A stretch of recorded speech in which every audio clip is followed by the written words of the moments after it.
IAS ऑफिसरच्या कुंडलीतील ग्रहस्थिती. IAS होण्यासाठी कुंडलीतील कोणती स्थाने व ग्रह कसे असतात याचा आज आपण अभ्यास करणार आहोत.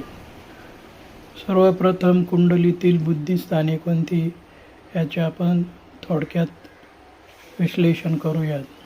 कुंडलीतील बुद्धिस्थाने. कुंडलीतील प्रथम स्थान हे एक प्रकारचे बुद्धिस्थान असते. कालपुरुष कुंडलीत प्रथम स्थान हे मेष राशीने दर्शविलेले असते. प्रथम स्थानावरून व्यक्तिमत्व, व्यक्ती दिसायला कशी असेल, व्यक्तीचा स्वभाव कसा असेल इत्यादी बघतात. शरीराच्या भागाचे जर विश्लेषण करायला गेले तर मेंदू हा प्रथम स्थानावरून बघतात. तसेच मंगळाची मेष राशी प्रथम स्थानात असल्याने मंगळ हायर इंटेलेक्च्युअल देण्याचे काम करतो. त्यामुळे प्रथम स्थानात कोणता ग्रह आहे त्यावरून व्यक्तीची दिसणे कशी असेल किंवा स्वभाव कसा असेल, त्याची बुद्धिमत्ता कशी असेल याचा अंदाज लावता येतो. दुसरे बुद्धिमत्तेचे स्थान हे तृतीय स्थान आहे. तृतीय स्थान व्यक्तीचे छंद, आवड दर्शवितात. तृतीय स्थानावरून व तृतीयातील ग्रहावरून व्यक्तीची डीप इन्साइट्स, हॉबी दर्शविली जाते. तृतीय स्थान सुद्धा बुद्धिमत्तेच्या दृष्टीने अत्यंत महत्त्वाचे स्थान आहे. त्यानंतर बुद्धिमत्तेसाठी चतुर्थ स्थानाचा विचार करूयात. चतुर्थ स्थानावरून मनस्थिती बघितली जाते. मानसिक सुख, मेंटल स्टेटस चतुर्थ स्थानावरून बघितले जाते. चतुर्थ स्थानावरून हृदय बघितले जाते. त्यामुळे चतुर्थ स्थान हे हायर इंटेलिजन्ससाठी महत्त्वाचे स्थान आहे. कारण कोणताही विचार हा हृदयातून जन्माला येतो असे म्हणतात. त्यानंतर पंचम स्थान. पंचम स्थानावरून बुद्धी, विद्या बघितली जाते. हे डीप कॉन्शियसनेसचे स्थान आहे. परंतु इतर स्थानांचे सहकार्य नसेल तर नुसत्या पंचम स्थानावरून बुद्धिमत्ता किती आहे याचा अंदाज लावता येणार नाही. यानंतर अष्टम स्थान हे बुद्धिमत्तेच्या साठी सर्वोत्तम स्थान आहे. अष्टम स्थान बुद्धिमत्तेच्या दृष्टीने सर्वोत्तम स्थान आहे. कोणत्याही विषयातला डीप रिसर्च, संशोधन, विश्लेषणात्मक बुद्धिमत्ता अष्टमातील ग्रह व अष्टमेश देत असतो. विषय किती क्लिष्ट गुंतागुंतीचा असो, अष्टमेश पंचमात, अष्टमेश लग्नात, अष्टमेश लग्नेशाबरोबर, अष्टमेश अष्टमात, अष्टमेश भाग्यात असेल तर व्यक्तीची बुद्धिमत्ता अत्यंत तीक्ष्ण असते व बुद्धिमत्तेच्या जोरावर अशी व्यक्ती उच्च पदाला जाते. त्यानंतर बुद्धिमत्तेच्या दृष्टीने विचार जर केला तर नवद स्थानावरून हायर लर्निंग बघतात. हे कालपुरुषाच्या कुंडलीत गुरुचे स्थान आहे. येथील ग्रह व्यक्तीला चांगली बुद्धिमत्ता देतात. त्यानंतर व्ययस्थान. व्ययस्थान सुद्धा डीप सबकॉन्शियसचे स्थान असून बुद्धिमत्ता देण्यात हे स्थान सुद्धा अत्यंत महत्त्वाचे आहे. परंतु सर्वात महत्त्वाचे स्थान हे अष्टम स्थान आहे. अष्टमेशाचे लग्नेश, पंचमेश, भाग्येश यांच्याबरोबर योग व्यक्तीला विद्वान व बुद्धिमान बनवतात. अष्टमेशाशिवाय व्यक्ती उच्च पदाला जाऊ शकत नाही. मित्रांनो, जर आपल्याला अभ्यास करायचा असेल तर लग्न कुंडली व चंद्रकुंडली दोन्ही अत्यंत महत्त्वाचे असतात. परंतु मी चंद्रकुंडलीला जास्त महत्त्व देतो. कारण चंद्र हा मनाचा कारकग्रह मानला आहे. त्यामुळे मन जे करेल ते कोणीही करू शकत नाही. ज्याप्रमाणे तुकाराम महाराज म्हणतात, मन करारे प्रसन्न सर्व सिद्धींचे कारण. त्याप्रमाणे जर व्यक्तीचे मन स्ट्रॉंग असेल तर व्यक्ती कोणत्याही क्षेत्रात नावारूपाला येते. व व्यक्तीचे मनच कमकुवत असेल तर व्यक्तीला सर्व काही असूनही व्यक्ती कुचकामी ठरते. त्यानंतर सर्वात महत्त्वाचे काम राशाधिपतीचे असते. राशाधिपती कोणत्या स्थानात आहे, कोणत्या भावेशाबरोबर आहे तेही महत्त्वाचे असते. तर अशा प्रकारे कुंडलीची थोडक्यात माहिती घेऊन आपण IAS व्यक्तींच्या पत्रिकेत कशी ग्रहस्थिती असते त्याचे विश्लेषण आज आपण करणार आहोत.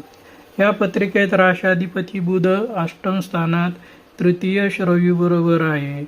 राशाधिपती बुध अष्टम स्थानात वक्री आहे.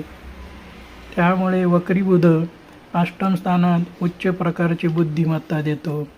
वर सांगितल्याप्रमाणे प्रथम स्थान व तृतीय स्थान हे बुद्धिमत्तेवर अंमल करतात. तसेच अष्टम स्थान हे तर बुद्धीचे मंदिर असून अष्टमेश ही बुद्धिमत्तेची देवता आहे असे मला वाटते. कारण अष्टम स्थान जरी संघर्षाचे असले तरी संघर्षाशिवाय कोणतीही वस्तू माणसाला सहजासहजी मिळत नाही. या पत्रिकेत रवी बुध अष्टम स्थानात कर्माचा कारक शनिदेवाच्या मकर राशीत आहे. शनिदेव हे शांत, तावून सुलाखून बुद्धी देणारी देवता आहे. त्यामुळे निर्णय क्षमता अचूक येते. बुध चतुर्थ स्थानचा सुद्धा अधिपती असल्याने बुद्धिमत्तेच्या दृष्टीने चतुर्थेसुद्धा महत्त्वाचा झाला आहे. राशींचा विचार केला तर 1, 5, 9 या अग्निराशी बुद्धिमत्तेच्या दृष्टीने श्रेष्ठ आहेत. त्या खालोखाल मिथुन, कन्या, गुरुची धनु आणि मीन, कर्क राशी, सिंह राशी, मकर व कुंभ या राशी येतात. या पत्रिकेत धनु या अग्निराशीत पंचमेश शुक्र व अष्टमेश शनी सप्तम स्थानात आहेत. हा बुद्धिमत्तेच्या दृष्टीने श्रेष्ठ योग झाला आहे. कारण पंचमेश शुक्र व अष्टमेश शनी हे या पत्रिकेत एकत्र आलेले आहेत. कोणत्याही क्षेत्रात उच्च पदाला जाण्यासाठी लग्नेश, पंचमेश, अष्टमेश, भाग्यमेश व या स्थानांचा संबंध यावा लागतो. पत्रिकेत 1, 5, 9, 6, 8, 12, 4, 7 ही स्थाने समाजासाठी काम करणाऱ्या व्यक्तींच्या पत्रिकेत महत्त्वाची स्थाने आहे. ही स्थाने व या स्थानांचे भावेशांचा एकमेकाशी संबंध आल्यास व्यक्ती समाजकारण, राजकारण, उच्च पद जसे IAS, IPS या उच्च पदावर जाऊन पोहोचते. 6, 8, 12 ही स्थाने सुद्धा उच्च पदाला जाणाऱ्या व्यक्तींच्या पत्रिकेत महत्त्वाचे काम करतात. षष्ठ स्थान हे प्रतिस्पर्ध्यावर मात करण्याचे स्थान असून कोणत्याही स्पर्धात्मक परीक्षेसाठी जसे की IPS, UPS, MPSC या सर्व कॉम्पिटिटिव्ह एक्झामसाठी हे स्थान महत्त्वाचे असून हे स्थान सेवा करण्याचे स्थान आहे. या स्थानावरून आपण काय सेवा करणार आहोत याचा निर्देश दिला जातो. म्हणजे व्यक्तीच्या हातून समाजाची सेवा होत असते. षष्ठ स्थानातील ग्रह व षष्ठेश महत्त्वाची भूमिका बजावतात. या पत्रिकेत षष्ठेश मंगळ असून तो मेष राशीत स्वराशीत आहे. मेषेचा मंगळ हायर इंटेलिजन्स देण्याचे काम करतो व तो लाभ स्थानात कम्युनिकेशनच्या स्थानात असल्याने व्यक्तीला नेटवर्कमधून चांगली प्रसिद्धी मिळते. जसे राजकारणी व्यक्तींना प्रसिद्धी मिळत असते. या पत्रिकेत सप्तमेश व दशमेश गुरु वक्री होऊन व्यय स्थानात आहे.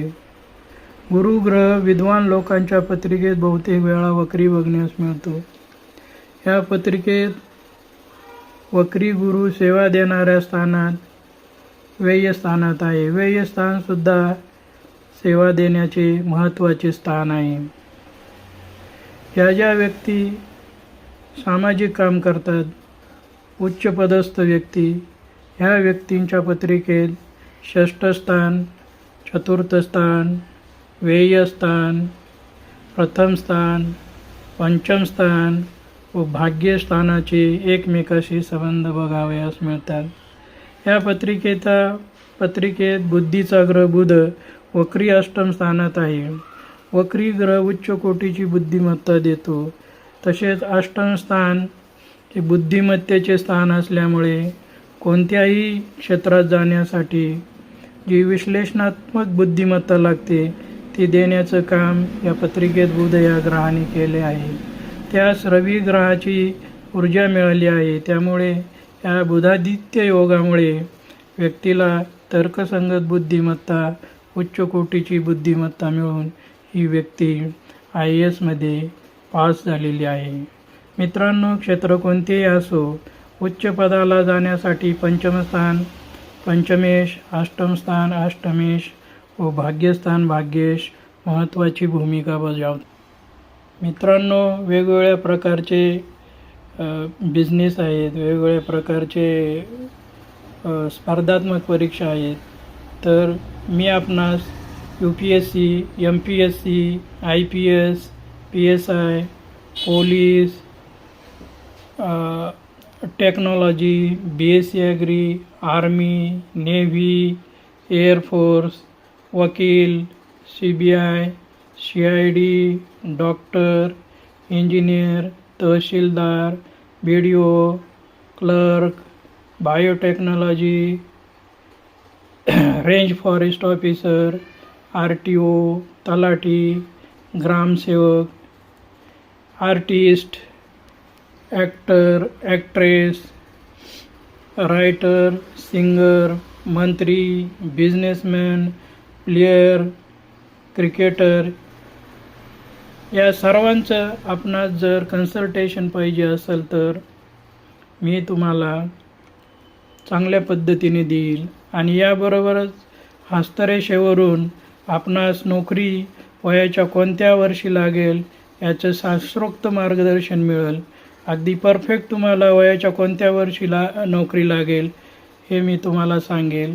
1-2 वर्षे मागे पुढे होऊ शकतात, पण यात कोणतीही फसवणूक होणार नाही।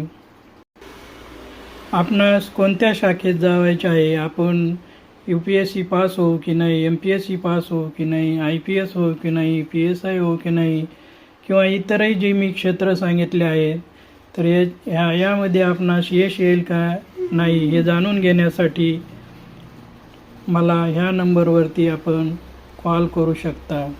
ही कन्सल्टेशन पेड असणार आहे, त्यामुळे याची नोंद सर्वांनी घ्यावी। आणि व्हिडिओ जर आवडला असेल तर इतरांना शेअर करावा।